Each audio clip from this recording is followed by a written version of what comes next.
VNC nagulat sa labas ng school. Iba ka talaga, Kalingap Edo. At may bagong achievements na naman mga ka-EDC. Congrats sa ating lahat.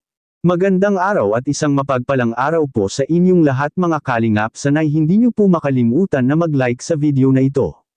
At paunawa tapusin muna ang kabuuhan ng video na ito mga Kalingap at para malaman ang nilalaman nito.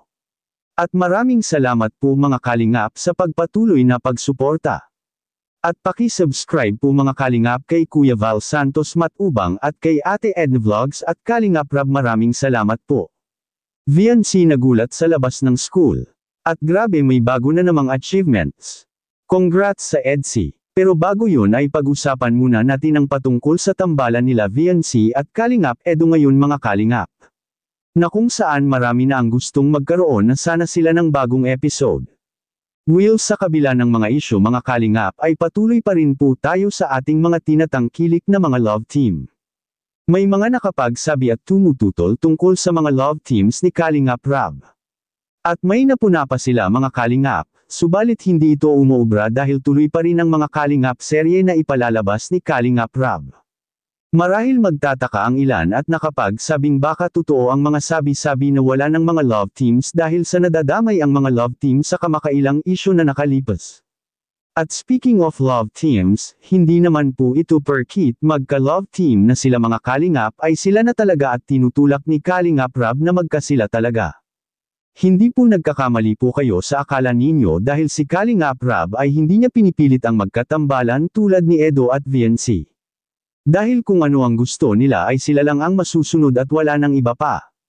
Matagal na itong sinasabi ni Kalingap Rab na kapag ang mga Kalingap Angels ay nakapagdesisyon at kung ano man ang mga desisyon nila sa buhay nila ay malugod itong susundin ni Kalingap Rab at wala pong sapilitan na mangyayari.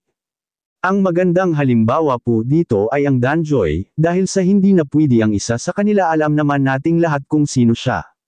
Kaya pinatigil ni Kalingap Rab kaagad, at para hindi na masasaktan pa ang mga umaasa na mayroong magandang mangyayari sa pagitan ni Joy at Kalingap Dan. Ngayon naman mga Kalingap ay si Kalingap Edo, kilala naman natin siya kung gaano ito ka mapagbigay ng respeto lalo na sa isang babae. Hanggang ngayon hindi pa nga nakapangligaw si Kalingap Edo dahil dinadaan talaga niya sa legal na paraan at para iwas na rin anumang mga pambabash. Maaring mabash ng husto si Edo mga Kalingap kapag nililigawan na niya si VNC nang wala pa sa saktong gulang. Kaya kahit na maraming mga isyu at mga sinasabi ang mga ilan tungkol kay Kalingap Edo ay hindi ito apektado. May nangyari nga kamakailan na si Edo ay pinagsabihan at pinagdudahan na bading-an niya ito dahil sa tinagal-tagal na pagsasama nila ni VNC ay hindi pa rin ito pumurma or nanligaw kay VNC. Ganyan ang isang lalaki na sobrang napakatino, at may respeto, hindi niya ina-underestimate at tinitake advantage ang isang tao or hindi niya inaabuso sila VNC kahit na alam niyang may malaking chance siya kapag pinilit niya si VNC na ligawan.